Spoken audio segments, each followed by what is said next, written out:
ओम शांति। आज 30 अगस्त की बाबा की मुरली के महावाक्य का वरदान है। निमित्त भाव की स्मृति से हलचल को समाप्त करने वाले सदा अचल अडुल भव।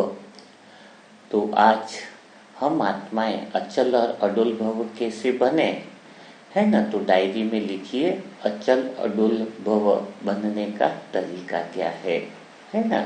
तो सबसे पहले हम देखेंगे कि अचल अडुल भव की परिभाषा क्या है, क्योंकि जब हम आत्मा इसको समझेंगे नहीं तो बनना तो दूर की बात है ना। तो अचल अडुल भव शब्दों से तो पता चलता है कि हिलना ही नहीं, डुलना ही नहीं। जैसे हिलना ही नहीं, डुलना नहीं, वो तो मुर्दे होते हैं, अक्कड़ वाले जो हिलते डुलते नहीं है ना। तो हमें इसका अर्थ जो है वह सही तरीके से लेना है। अचल अडुल भव का अर्थ है कि अंदर से भीतर से हम एक रंग में रंगे हुए हो, भीतर में केंद्र में इतनी स्थिरता हो कि वह बाहर की चीजों को देखते हुए भी हलचल में नहीं आए। इसका अर्थ बहुत गहरा है। एक रंग में रंगे हुए का अर्थ यह है कि वह बाहर के किसी भी रंगों का आनंद ले सकता है। बाहर के किसी भी रंग में मिल जाए तो बाहर के सारे रंगों का आनंद लेते हुए भी भीतर से वह एक जैसा रहता है। भीतर से कुछ भी परिवर्तन नहीं आता है। जैसे कपड़ा ले लीजिए, आप पानी में कपड़ा डालेंगे तो कपड़ा क्या होता है, वापिस निकालेंगे तो कपड़े के साथ पानी आ जाता है। लेकिन जो अटल अचल अडुल वाला है उसका एक रंग ऐसा है कि मानो पानी में भी मिले लेकिन वह सूखा ही रहे, सूखा ही बाहर निकले, है ना।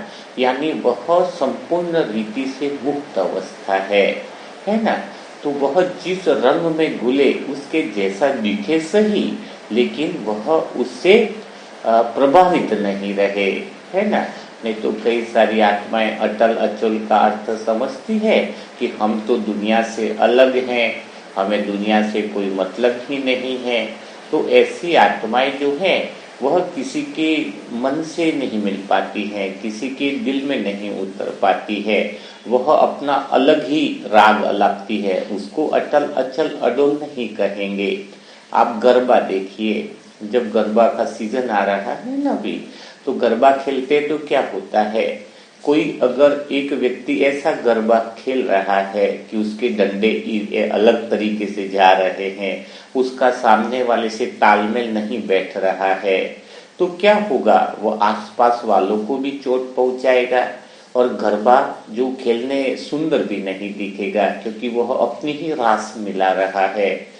तो बाबा भी कहते हैं ना, अटल अचल अडुल भव का अर्थ है कि सबके संस्कारों में अपनी संस्कार मिलाना है, लेकिन बिल्कुल उनसे न्यारा रहना है। आप जब कहते हो मैं तो बाहर का खाना नहीं खाता, मैं तो ये नहीं करते, तो घर वालों से सबसे आप बहुत अलग अलग अलग थलग रहते हो। आपका डांडिया का रास बिल्कुल अलग दिखाई देता है, आप बिल्कुल अलग से कुछ करना चाहते हो। तो फिर भला तुम अटल अचल नहीं रहे, तुम तो दिखाना चाह रहे हो कि तुम्हारा रंग ही अलग है, जबकि तुम्हारा एक रंग ऐसा होना चाहिए, उस एक रंग में तुम रहने चाहिए कि तुम सभी रंगों में मिल जाओ, सभी रंगों का आनंद लो, लेकिन उससे तुम कैसे रहो, बिल्कुल अलग रहो। आत्मा मुक्त का अर्थ क्या है कि स्वयं की कोई पहचान न हो तो वह बहुत अच्छे से रोल कर सकती है।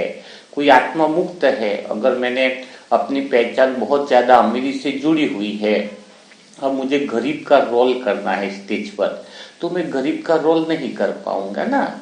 लेकिन अगर मैं आत्मा मुक्त हूँ, मैंने कोई व्यक्तिगत पहचान नहीं बना रखी है कि न मैं कोई अमीर हूँ न गरीब हूँ, तो मुझे चाहे गरीब का रोल मिले तो भी मैं उसको पूरी तरीके से निभाऊंगा, अमीर का रोल मिले तो भी पूरी तरीके से वह अभिनय कर पाऊंगा।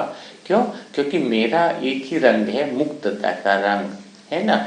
मुझ पे किसी भी पहचान का कोई रंग नहीं चढ़ा है। तो चाहे हमें कई बार फैमिली के साथ मूवी देखने जाना पड़े तो बिल्कुल हम जाएंगे, है। लेकिन हम मूवी देखते हुए भी उसके रंग से कपड़ा जैसे मतलब कहीं पानी में हम भीगे, लेकिन भीगते हुए भी पानी में रहते हुए भी हम सूखे रह गए। यानी सबके साथ संस्कार मिलाया, शादियों में भी गए, सब गए, लेकिन भीतर का जो रंग है वह एक जैसा है। वो सभी रंगों का आनंद लेता है, सभी रंगों में मिल करके भी अपना रंग नहीं छोड़ता है। वह हुई अटल अचल अवस्था। नहीं तो आप किसी के साथ रास ही नहीं रचा रहे हो, संस्कारों का मिलन ही नहीं कर रहे हो, तो फिर आपका जीवन कैसा हुआ? आप तो बिल्कुल सूखे सूखे अलग वाले सूखे दिखने लगेगे। आपकी अलग ही पहचान है। आपने बोला मैं तो ज्ञानी योगी आत्मा हूँ, तो ज्ञानी योगी आत्मा का लक्षण तो यही हुआ ना कि वह सबके साथ मिल मिलाप, सारे संसार उसको पसंद करे। खाली बाबा के बच्चे ही तुम्हें पसंद करेंगे तो क्या पूजा कौन करेगा तुम्हारी? ये भक्त आत्माएं तो तुम्हारी पूजा करती है ना द्वापर युग से, तो क्या अभी वो आत्माएं तुम्हें पसंद नहीं करेंगी? तो द्वापर युग में मंदिरों में आपकी पूजा करने वाला कौन रहेगा? तो अभी हमें वह अटल अचल बनना है। अटल अचल की परिभाषा आपको बताई है कि जो भीतर से एक रस है, बिल्कुल मुक्त है, लेकिन सारे अभिनय करने में नंबर 1 है ना। सारे अभिनय आप बहुत अच्छे से कर सकते हो। सतयुग में भी क्या होता है, हम आत्मा मुक्त हैं इसीलिए सारे रोल बहुत अच्छे से हो जाते हैं। किसी एक रोल के कलर में नहीं फंसे हुए हैं, किसी एक रोल के रंग में नहीं फंसे हुए हैं, सभी रंगों के अंदर रमे हुए हैं, लेकिन फिर भी हम अपना रंग नहीं छोड़ रहे हैं। अपना जो ओरिजिनल मुक्तता का रंग है, जीवन मुक्ति का जो रंग है ना, वो सबसे बड़ा रंग है ना, जो आत्मिक रंग है। तो यह हुई परिभाषा हुई अटल अचल की, है ना। तो आपको रास रचाना है, घर में सब में समाज में अकेले डांडिया नहीं खेलना है। ऐसा डांडिया खेलोगे तो बार बार आपकी बातें सबको चोट पहुंचाएंगी, आपकी आदतें भी सबको चोट पहुंचाएंगी। अरे घर में भी कभी भाभी कुछ खाना बना रहे तो मैं तुम्हारे हाथ का नहीं खाऊंगा। हाथ तो जड़ है, कहाँ से पवित्र और अपवित्र हो गए? तुम पास में खड़े होकर के वो प्योरिटी के वाइब्रेशन दो, उसी समय उस हाथ में खड़े हुए कि पूरा भोजन ही पवित्र बन जाए। बात तो चेतना की है। आप चाहो तो अपनी संभाल भी कर सकते हो और दूसरों के रंग में रंग भी सकते हो।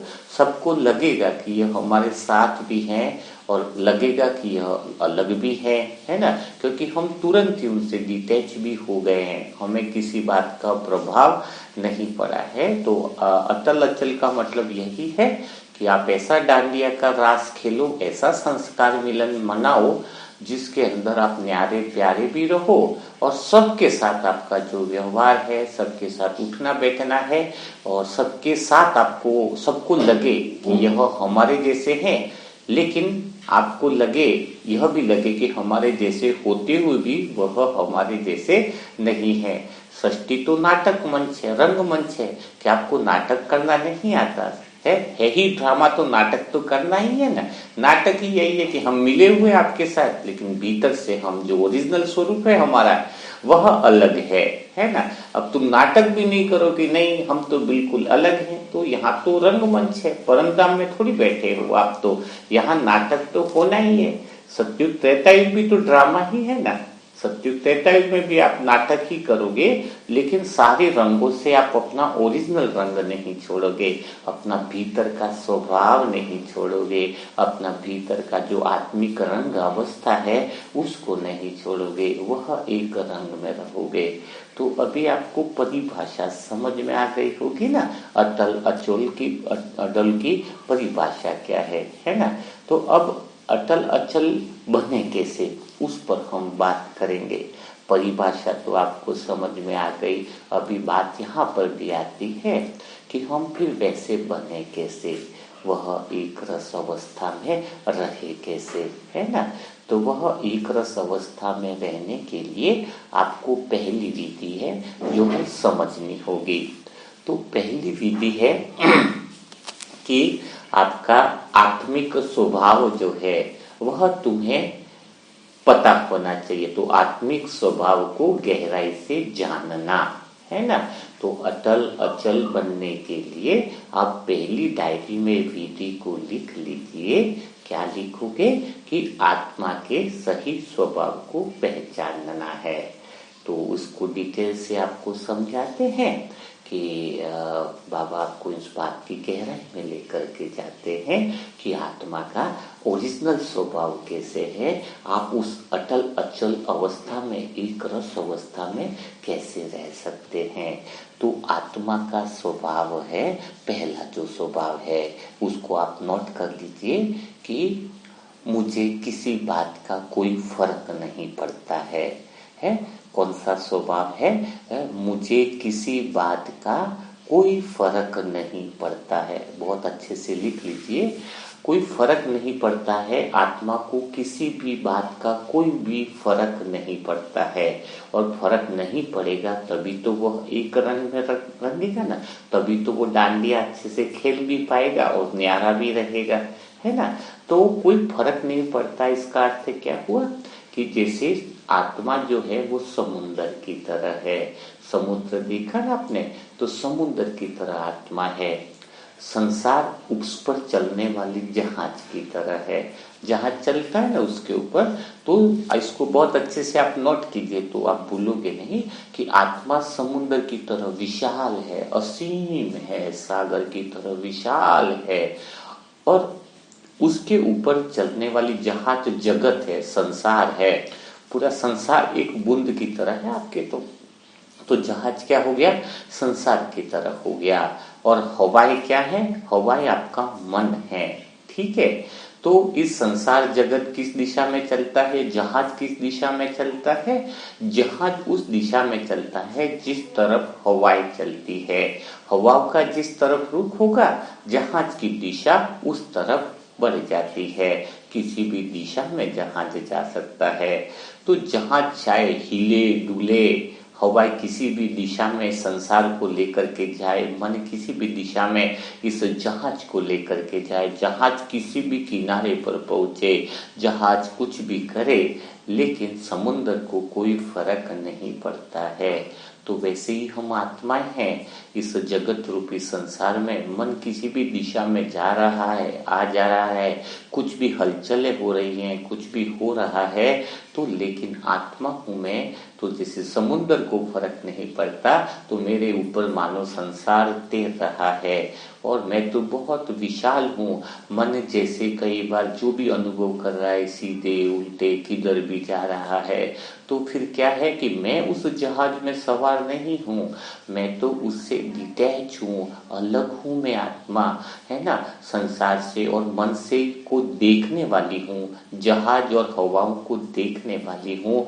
मैं इससे डिफरेंट हूँ, क्योंकि मुझे तो इसीलिए किसी बात का फर्क नहीं पड़ता है कि हवाई कितनी तेज है, हवाई कितनी धीमी है, हवाई कितनी मध्यम है।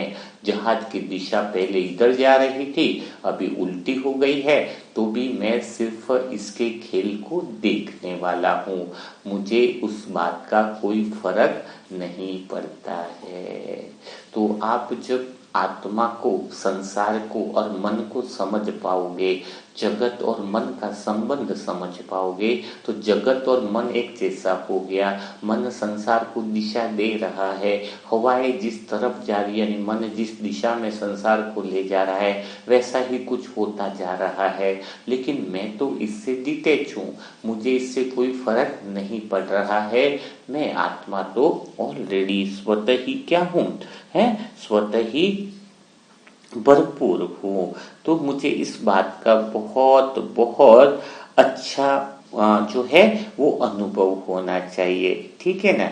दूसरी बात, आत्मा का स्वभाव आपको लिखना है ना, लिखा ना कि कोई फर्क नहीं पड़ता है। तो दूसरी बात लिखनी है कि मुझे संसार से कोई भी लेना देना नहीं है, कोई भी मेरा उद्देश्य संसार से नहीं है ना। यह बहुत गहरी बात है। जब आपका संसार से कुछ लेना देना होगा, तो फिर आप आत्मा जो है वो एक रंग में फिर कैसे हो सकती हो, है ना। कुछ लेना और देना, इसका अर्थ क्या हुआ? अगर किसी से कुछ लेना है तो इसका अर्थ क्या हुआ कि आपका उससे कामना वाला रिश्ता है। तो जब मुझे संसार से कुछ लेना देना नहीं है, तभी मुझे कोई फर्क नहीं पड़ता है। जिसको संसार से कुछ लेना देना है वो उसको फर्क ना पड़े, यह हो नहीं सकता है। मुझे संसार से कुछ भी लेने देने का प्रयोजन ही नहीं है। संसार को देना है वह भी बहुत गलत बात हो जाती है। न लेना है न देना है ना। ऑटोमेटिक मुझसे बह रहा है कल्याण का, एक अलग बात है। लेकिन आपका जब किसी से लेना देना होगा तो आप जो है वो कामनाओं में उलझ जाओगे, आप उसके प्रभाव में आओगे। अच्छा, लेना देना क्यों नहीं है? क्योंकि मैं तो स्वयं ही पूर्ण हूँ, तो भला मेरी कामना संसार से कैसे हो सकती है? अगर मेरी संसार से कुछ लेने देने की इच्छा है, इसका अर्थ मैं आत्मिक अवस्था में नहीं हूँ। आत्मा तो पूर्ण है, और जब मेरे अंदर पूर्णता है तो भला मुझे संसार से कोई लेने देने का प्रयोजन कैसे हो सकता है? मेरा लेना देना हो ही नहीं सकता है। कितनी गहरी बात है। अभी आप कहोगे लेना देना नहीं है तो मेरा संसार के साथ रिश्ता कैसा है? तो मेरा संसार के साथ कल्याण का रिश्ता है। किस चीज का रिश्ता है? कल्याण का रिश्ता है कि मुझे तो कल्याण करना है संसार का। मुझे संसार से कोई लेना देना नहीं है, बस मैं तो करुणावश संसार का कल्याण कर रही हूँ। तो ये कल्याण की भावना और लेने देने की भावना न हो, वह तभी संभव है जब आप अपनी आत्मा के स्वभाव में रह पाओगे कि मैं तो ऑलरेडी पूर्ण हूँ, भला मुझे इस संसार से क्या चाहिए। तो यह बात बहुत ज्यादा देखनी है। अगर आपको आप इस बात को बहुत गहराई में एक अंडरलाइन में लिख लीजिए कि आप किसी का भला तभी कर सकते हो जब आपका उससे कोई लेना देना नहीं हो, है ना। ये बहुत, उससे आपका कोई रिश्ता न हो ना, तब आप उसका भला कर सकते हो। ये बहुत गहरी बात है। कौन सी लाइन आपको लिखनी है कि जब आपका किसी से लेना देना नहीं होगा तो आप उसका कल्याण कर सकते हो। अगर लेना देना है तो कल्याण नहीं कर सकते हो।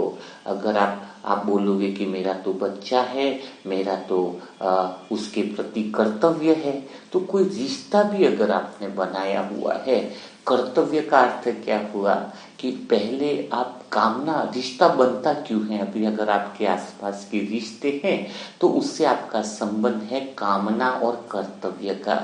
कामना और कर्तव्य का मतलब कैसे है कि पहले तो उससे कुछ इच्छाएं हैं आपको कि यह मेरी इच्छाएं पूरी करेगा, मेरा नाम रोशन करेगा, जो भी आपकी कामनाएं हैं। और दूसरी बात आपकी क्या है? आपके अंदर बात जगती है कि मेरा इसके प्रति जिम्मेदारी तो है, कर्तव्य तो है। तो ऐसी आत्माएं भी कभी स्थिर नहीं रह सकती है। क्यों? सबसे पहली बात तो है कर्तव्य है। अगर आप समझते हो कि मेरे परिवार के प्रति कर्तव्य है, बेटे के प्रति, वाइफ के प्रति, तो कर्तव्य है, इसका मतलब कर्जा है आपका। आप उसको हिसाब किताब को बाबा तो खत्म करने की बात कर रहे हैं और आप कर्तव्य समझ रहे हो, इसका मतलब तो आपका हिसाब किताब बहुत बाकी, उनके साथ हिसाब किताब बहुत है और वो कर्तव्य मरते दम तक भी पूरे नहीं होने वाले आपके।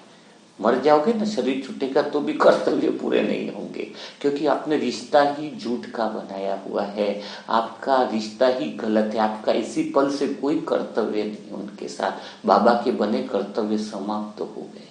बाबा के बने कोई किसी के परिवार के प्रति कर्तव्य नहीं बचा। इसका अर्थ यह नहीं है कि परिवार के रिश्ते नातों को छोड़ दोगे, सभी भाई बहन है लौकिक में माँ बाप को छोड़ दोगे, नहीं। कर्तव्य नहीं, कल्याण का रिश्ता है।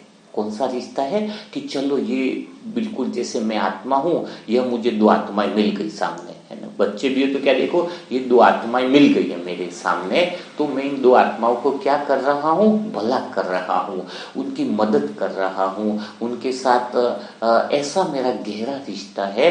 और कर्तव्य से आपका कल्याण का जो रिश्ता होगा उसमें आप उनकी ज्यादा मदद कर पाओगे, उनका ज्यादा ध्यान रख पाओगे, और आपका कल्याण का रिश्ता होने के कारण उनका भी जल्दी से विकास होगा, जल्दी से उनकी उन्नति संभव है। तो मुझे कोई फर्क नहीं पड़ता। इसका अर्थ क्या हुआ कि मुझे उनसे किसी भी तरह का क्या नहीं है, प्रयोजन नहीं है। अगर आपका किसी से प्रयोजन भी हो गया ना कि मैं उसका अलग तरीके से दोस्ती बना दी, तो आप दोस्ती बनाओगे तो भी उसका नुकसान ही करोगे। ये बहुत गहरी बात है, क्योंकि दोस्ती बनाओगे तो कामना उत्पन्न होगी, कामना उत्पन्न होगी तो कर्तव्य उत्पन्न होगा। रिश्ता बनाया तो क्या उत्पन्न होगा, कामना उत्पन्न होगी, और कामना उत्पन्न होगी तो फिर लड़ाई भी होगा, झगड़ा भी होगा, है ना। तो आप जब पूर्ण हो तो आपको रिश्ते की कोई जरूरत नहीं है, आपका सिर्फ कल्याण का ही रिश्ता हो सकता है। कोई रिश्ता बना रहे हो इसका मतलब आप अपने आप को अपूर्ण मान रहे हो। तो ये बात बहुत गहरी है, बहुत अच्छा लगेगा। क्यों? क्योंकि जैसे आपने दोस्त बनाया या कोई रिलेशंस आपके 4-5 है तो आप दुखी हो जाओगे। क्यों दुखी होगे? क्योंकि आप बोलोगे मेरे मन के मुताबिक नहीं हुआ। जब आप कोई रिश्ता बना रहे हो, फ्रेंड ही बना लिया, शाम को उसके साथ घूमने गए, कल उसके साथ घूमने गए, 4 दिन तक दोनों साथ में घूम रहे हो, 5वें दिन पता चला कि वो मेरे साथ नहीं आया, 5वें दिन भी घूमने गया है लेकिन वो किसी और के साथ घूमने चला गया, तो आपको तुरंत दुख का अनुभव होगा, क्योंकि आपके मन के मुताबिक नहीं हुआ है। लेकिन जो आत्मिक स्वभाव है उसका मेन क्या रहता है कि मुझे कोई फर्क नहीं पड़ता कि मन के मुताबिक हो रहा है कि मन के विपरीत हो रहा है। क्यों फर्क नहीं पड़ता? क्योंकि मैं तो ऑलरेडी पूर्ण ही हूं, है। तो आपने कोई कामना रखी नहीं है संसार से, और संसार में कुछ हो रहा है तो भी फर्क क्यों पड़ेगा? मेरे मन के मुताबिक का मतलब ही नहीं है ना। मन के मुताबिक होना यानी तो कामना होना कि मेरी इच्छा अनुसार हो यह चीज। इसका अर्थ क्या हुआ?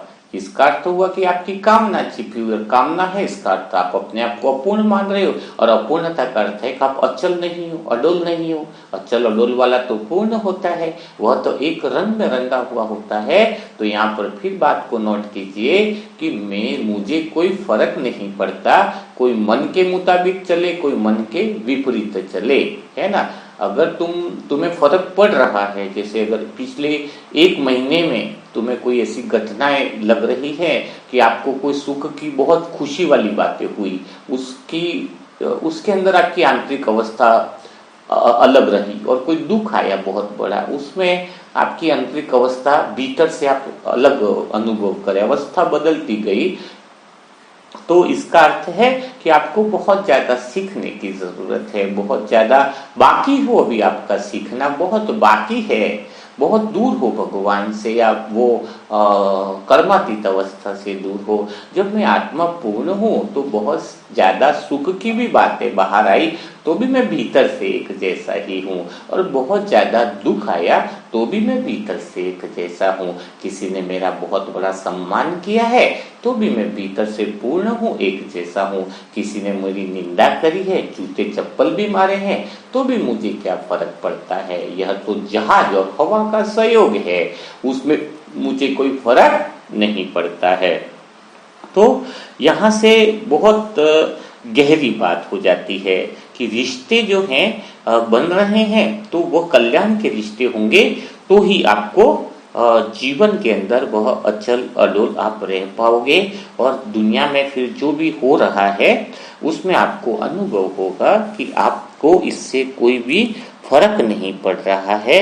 बाहर सब कुछ चल रहा है लेकिन भीतर के अंदर आप एक रंग में रंगे हुए हो। अगर आप जगत में बैठ जाते हो, उस नाव में बैठ जाते हो, तो आप हलचल में आते हो। क्योंकि अगर जहाज में बैठे हुए अपने स्वयं को भूल जा रहे हो तो फिर हवा किसी भी दिशा में जहाज को ले जा सकती है, जिसको हम सहयोग कहते हैं। तो जब आप जहाज में बैठे हो तो आपके साथ कुछ भी घटनाएं हो सकती है। पूरा दिन में क्या होने वाला है क्या आपको पता है? नहीं पता है। आप किस्मत के भरोसे में बैठ गए, पूरा दिन आपके साथ कुछ भी हादसा हो सकता है, तो सदा आप दुखी रहोगे, सदा आप बेचैन रहोगे, सदा अशांत रहोगे। तो इस संसार की नाव में अगर तुम बैठे हो, देह की नाव में बैठे हुए हो, और तो फिर मन भी आपको उस जहाज कहीं पर भी, संसार का देह की नाव मन किधर भी ले जा सकती है, कहीं पर भी पहुंचा सकती है। तो आपको चयन करने की आवश्यकता है कि मैं संसार की नाव में बैठूं या समुद्र बनूं या आत्मिक स्थिति में रहूं, तो फिर अचल रह सकता हूं। तो यह चुनाव जो है वह आपका है ना। बात क्लियर आ गई ना, बहुत अच्छे से समझ में आ गई होगी आपको। तीसरी जो बात है वो यह है कि ना काहू से दोस्ती ना काहू से बैर, तो आपका संसार से कैसा रिश्ता है? और फिर आप बोलोगे कि मेरी संसार से दोस्ती न हो, प्रेम ही न हो। हाँ, प्रेम का रिश्ता रखो। हाँ, तो वह रिश्ता भी आपका, प्रेम भी जो है वो प्रेम नहीं है। अगर आप प्रेम कर रहे हो तो बहुत गहरी बात है ना। तो प्रेम अगर आप कर रहे हो तो घर में झगड़े खत्म नहीं कर पाओगे, ये बहुत गहरी बात है।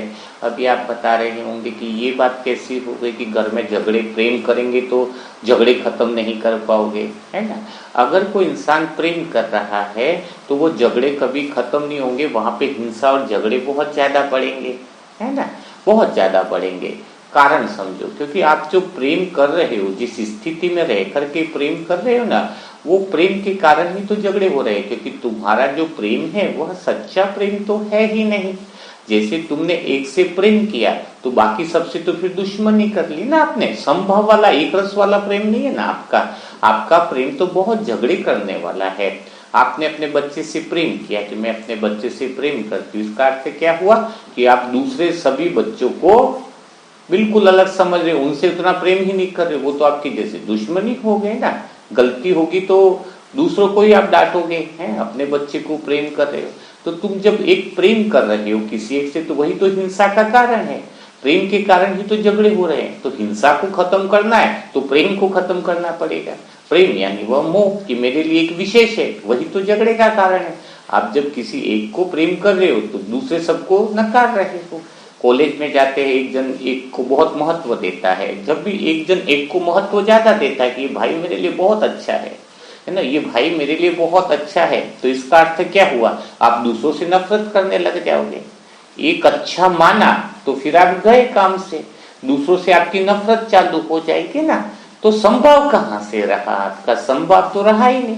तो हिंसा अगर खत्म करनी है तो मोह वाला प्रेम खत्म करना पड़ेगा। यह मोह वाला ही प्रेम है आपका। संसार में सारे झगड़े, हिंसा अगर खत्म हो जाए, अगर ये मोह वाला प्रेम खत्म हो जाए, मोह वाला प्रेम खत्म होगा तो मेरा तेरा ही खत्म हो जाएगा। तो यह सारी चीजें विपरीत हैं। आपको जो खत्म करना है, हिंसा खत्म करनी है, झगड़े खत्म करने हैं, तो मेरापन, प्रेम खत्म कर दो, झगड़े खत्म हो जाएंगे। ये बहुत गहरी बात है। क्योंकि आप उस स्थिति में रहो ना, पूर्ण स्थिति में। भला मुझे ऐसे मोह वाला प्रेम की जरूरत ही क्या है? मुझे तो किसी से विशेष अटैचमेंट की जरूरत ही क्या है? विशेष अटैचमेंट है तो कामना और कर्तव्य का रिश्ता है। कोई कहता है कि मुझे उससे बहुत याद आ रही है, उससे बहुत दूरियां है, वो बहुत दूर रहता है और उससे दूरियां मेरी बहुत बड़ी हुई है, तो मुझे उसकी बहुत याद आती है। तो हम क्या कहेंगे कि उसको फोन करो, ये करो, वो करो? हम वो नहीं कहेंगे। हम क्या कहेंगे कि उससे तुम नजदीकियां खत्म कर दो, दूरियां खत्म हो जाएंगी, है ना। तो वो दूर रहता है, चाहे दूर चला गया है तो कोई दिक्कत नहीं, उससे नजदीकियां जो मन से आपने बना रखी है, नजदीकियां खत्म करो तो दूरियां खत्म होगी। आप बोलो मैं बहुत ज्यादा दुखी हूं, तो दुखी हो तो हम दुख दूर करने की बात ही नहीं करेंगे ना। हम कहेंगे जिन सुखों को पकड़ रखा है उन सुख को दूर कर लो, दुख अपने आप खत्म हो जाएंगे ना। जिन सुखों को पकड़ रखा है, कोई बोलता है मेरे पास ये मोबाइल नहीं, मोबाइल का दुख है। जो तुम्हारे मोबाइल का शौक है, अच्छे मोबाइल रखे हैं, जो है वो भी छोड़ दो। कम कीमत वाला तो ये मोबाइल ही छोड़ दो, तो बड़े मोबाइल लाने की इच्छा ही खत्म हो गई। तो जो दुख को खत्म करना है तो सुख को खत्म करना पड़ेगा। कि आपने जिन बातों को सुख मान रहे हो वही तो आगे दुख का कारण बनने वाले हैं। तो उन चीजों को ही तुम त्याग कर दो, विपरीत को खत्म करना पड़ेगा, तो वह सारी चीजें खत्म होगी। यह बहुत गहरी बात है ना।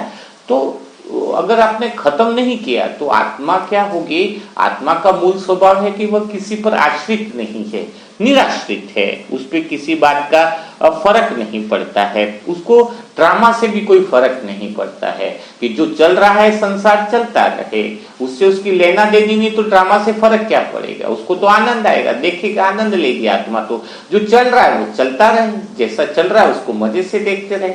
अगर आप बोल रहे हो कि इसमें ऐसा चेंज हो जाए, ऐसा बदल जाए, इसका मतलब तो आपके अंदर कामना है, और कामना का अर्थ है कि आप अपूर्ण हो, है ना। कामना का अर्थ क्या हुआ? अपूर्ण हो। इसलिए बाबा कहते हैं कि ड्रामा तो एक्यूरेट बना हुआ है। तो ड्रामा एक्यूरेट बना हुआ इसका अर्थ है कि मुझे तो कोई फर्क ही नहीं पड़ रहा है ना इस ड्रामा से। जैसा चल रहा है चलने दो। कोई सरकार बीजेपी की आए, कोई कांग्रेस की आए, कोई ये हो रहा है, अमेरिका में ऐसा हो रहा है, एशिया, होने दो जो हो रहा है।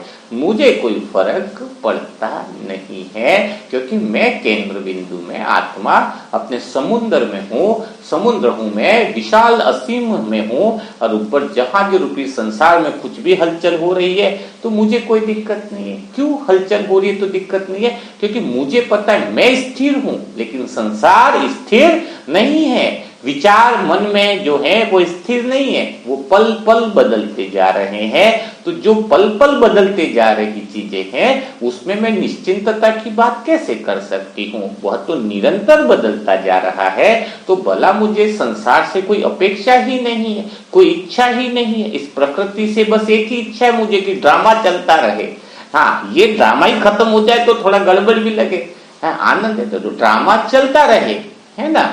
मुझे कोई फर्क नहीं, ड्रामा में क्या चल रहा है उसका मुझे कोई लेना देनी नहीं है। लेना देनी होगी तो फर्क पड़ेगा, लेना देनी होगी तो कामना है, कामना है तो कर्तव्य है। तो तुम्हारा किसी के प्रति कोई कर्तव्य ही नहीं है, है ना। मेरा तो किसी के साथ कोई कर्तव्य नहीं है, न लौकिक माँ बाप हो कि भाई हो बहन हो, नहीं। मैं उनको आत्मिक दृष्टि से देखता हूँ, उनको कल्याण की दृष्टि से देखता हूँ कि भाई तुम आत्मा हो, तुम्हें अगर अपना कल्याण करना हो तो भगवान के मार्ग पर चलो। और कर्तव्य का अर्थ है कि मैं उनके लिए गाड़ियां लाऊं, उनके लिए बैंक बैलेंस बनाऊं। ये तो कर्तव्य में तुम हिसाब किताब में फंस रहे हो ना।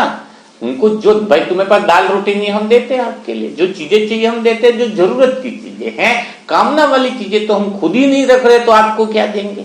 जो चीज हमें ही पसंद नहीं है वह भला तुम्हें कैसे देंगे? है ये भी तो गहरी बात है। लेकिन हमारा कल्याण का रिश्ता है तुम्हारे साथ, फिर तुम अपने जिद करो अड़ो, वो तुम्हारी गलती है। हम तो तुम्हें सच्चे मार्ग पर लेके चलेंगे। तुम्हें पास भगवान की कैसेटें नहीं है, ड्रेसेस नहीं है, तो भगवान के आदर तो वो भी हम देंगे। तुम्हारे पास खाने पीने के लिए नहीं सामान, वो देंगे, कपड़े देंगे।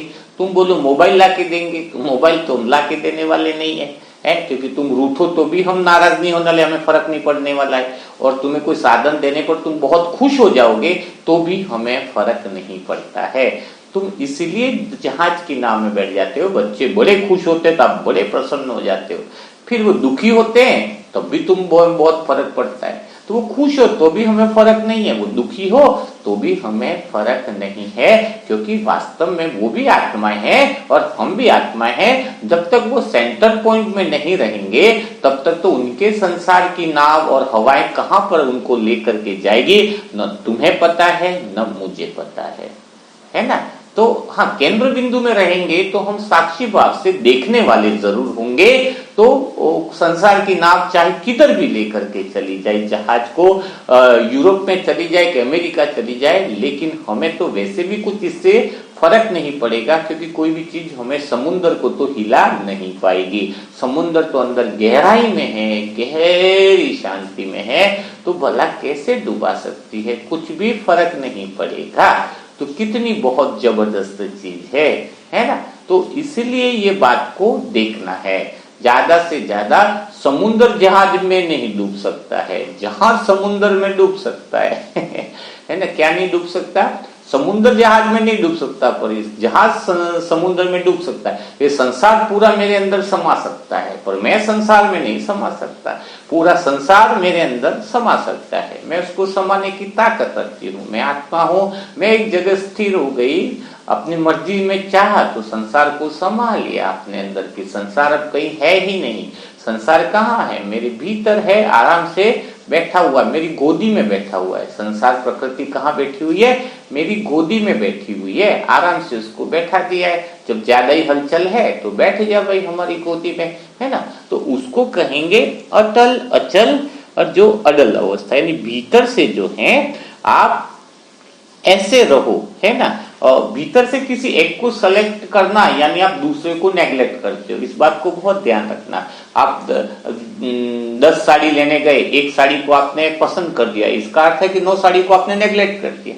एक को पसंद किया यानी 9 साड़ी से आपकी नफरत हुई कि नहीं हुई, घृणा भाव हुआ कि नहीं। तो आपके लिए कोई एक भी विशेष है इस दुनिया में, एक भी विशेष है, इसका मतलब दुनिया की बाकी सब आत्माएं आपके लिए बेकार हो गई, है ना। इसका मतलब अभी आप जहाज की नाव में बैठे हुए, वो एकाग्रता अटल अचल रहने के लिए आपका एक ही बात है कि मुझे कोई फर्क नहीं पड़ता, मेरे लिए सभी के प्रति समभाव है। यही बात जो है आपको अटल अचल अडोल बनाएगी। तो आपको कैसा लगा आज का सेशन? अटल अचल बनने के लिए क्या ये विधि आपको समझ में आई?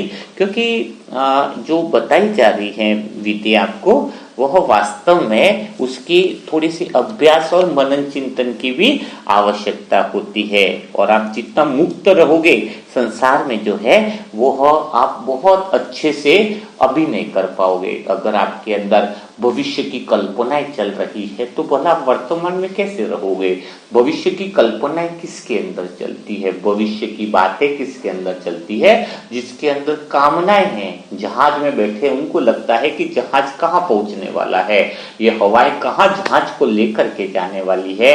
हम तो जहाज में बैठे ही नहीं है, इस देह की नाव में, संसार की नाव से पृथक है, तो हमें पहुंचना कहाँ है? हम तो जहां पहुंचना चाहते थे वहां पहले से पहुंच चुके हैं। जब हमें कहीं पहुंचना ही नहीं है तो भविष्य के सपने क्या और भविष्य की कल्पनाएं कहाँ? भविष्य की बातें तो वह करते हैं जिनको कहीं पर पहुंचना है। और जो सोचते हैं कि हमें कहीं पर पहुंचना है, उनकी दौड़ कभी भी खत्म नहीं होती है। अभी किसी 80 साल वाले से पूछो तो वह भी भाग रहा है, उसको बोले सेंटर आ, थोड़ी भगवान की बातें सुन, वो अभी नहीं, अभी तो मुझे कहीं पहुंचना है। अरे इतने साल हो गए, अभी तक दौड़ लगा रहा है, लेकिन अभी तक उसका पहुंचना हुआ नहीं, तो आगे भी क्या पहुंचना होगा?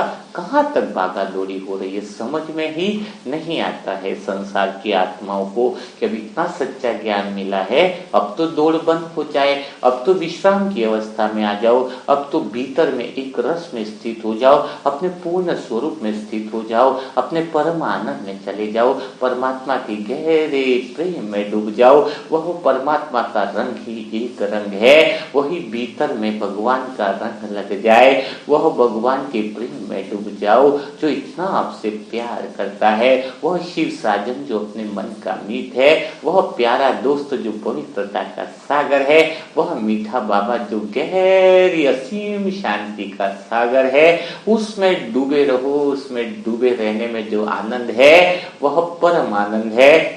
संसार की नाव में बैठोगे तो कभी सुख कभी दुख, हमेशा डरे हुए रहोगे, हमेशा भय में रहोगे, लेकिन केंद्र में आ गए, सेंटर में आ गए तो परम आनंद में खो जाओगे। वह असीम आनंद जो द्वापर युग से तुम तरस रहे थे, वह असीम आनंद अभी मिल गया है। मन में बस एक ही चीज रहे, मीठा बाबा मेरा मन का मीत, और कुछ भी नहीं। अंतर मन से गीत गाते रहे कि पाना था सो पा लिया, अब कुछ पाने की तमन्ना नहीं। बाहर क्या हो रहा है हमें पता नहीं, हम तो भीतर में उसके रंग में डूबे हुए हैं। उसके गहरे परम प्रेम में ऐसे खो जाओ कि बस उसमें समा जाओ। मैं न रहूं, वो और हम एक हो जाए, वह मेरे में समा जाए और मैं उसमें समा जाऊं। उस परम आनंद में रोम रोम खिल जाए, हृदय में कमल फूल के समान वह खुशबू बाहर बिखरने लगे। वह प्रेम का कमल हृदय में खिला लो, वही आनंद है, वही परम प्रेम है, वही परम सुख है। इससे बड़ा सुख न तो कभी मिलेगा, न कभी तुम इसको कल्पना कर पाओगे। सिर्फ आत्मा के भीतर वह केंद्र बिंदु में ही वह सुख है। अब संसार की नाव से उतर जाओ और आत्मा की नाव में विचरण करो। आत्मा की नाव सत्य की नाव है, जहाँ पर नाव चलाने वाला स्वयं भगवान है। तो कितना परम आनंद है, कितना भीतर की वह अचल अवस्था के अंदर आनंद है ना? कितना मजा आता है। ऐसा लगता है घंटों घंटों उसमें खोए रहे, बाहर का कोई रंग अभी असर कर नहीं सकता है। तो क्या आपकी स्थिति अटल अचल बनी?